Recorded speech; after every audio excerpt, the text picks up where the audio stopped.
Hello guys, ഇതാണ് നമ്മുടെ honey. ഞങ്ങൾ മുന്നേ ഒരു റെൻറ്റിനൊരു വീട് താമസിച്ചുകൊണ്ടിരുന്നപ്പോൾ ഇവളാരോ അവിടെ കൊണ്ട് കളഞ്ഞിട്ട് പോയതാട്ടോ.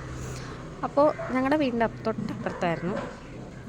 അപ്പോൾ ഞങ്ങളുടെ വീട്ടിലോട്ടാണ് വന്ന് കയറിയത് സമയത്ത് ഞങ്ങൾ ഭക്ഷണമൊക്കെ കൊടുക്കുമായിരുന്നു. അതിനുശേഷം അപ്പുറത്തെ വീട്ടിലൊരാൾ ഇവളെടുത്ത് വളർത്തിയിട്ടോ. പക്ഷെ അവിടെ നിന്ന് എപ്പോഴും കഴിച്ചു വിടും, അപ്പോഴെല്ലാം ഓടിയെത്തുന്നത് നമ്മുടെ വീട്ടിലേക്കാണ്. അങ്ങനെ ഞങ്ങൾക്ക് ആ വീട് മാറേണ്ടി വന്നു. ഏകദേശം ഒരു വർഷത്തോളം ഇവിടെ ഞങ്ങൾ മിസ് ചെയ്തു. ഞങ്ങളിപ്പോൾ പുതിയ വീട് വെച്ച് ഇവിടെ താമസത്തിന് വന്നപ്പോൾ ഒരു ദിവസം ഞങ്ങളെ കണ്ടപ്പോൾ ഓടി വന്നതാണ്. ആ ഒരു വർഷത്തെ ഡിസ്റ്റൻസിന് ശേഷം ഇപ്പോഴൊക്കെ ഞങ്ങൾ ഓർമ്മയുണ്ട്. പിന്നെ ഇതേപോലെ ഞങ്ങളുടെ വീട്ടിൽ നിന്ന് അവളെ വളർത്തിയ വീട്ടിലേക്ക് പോയിട്ടില്ല. ഇപ്പോൾ സ്ഥിരം ഇവിടെ തന്നെയാണ്. ഞങ്ങൾ അന്ന് ഇട്ട പേരാണ് കേട്ടോ ഹണി. അപ്പോൾ ഇപ്പോഴും ഞങ്ങൾ അങ്ങനെ തന്നെ വിളിക്കാറ്. അപ്പോൾ ഞങ്ങൾ ഹണി ഇഷ്ടപ്പെട്ടെങ്കിൽ വീഡിയോ ലൈക്ക് ചെയ്യാനും ഷെയർ ചെയ്യാനും സബ്സ്ക്രൈബ് ചെയ്യാനും മറക്കരുത്.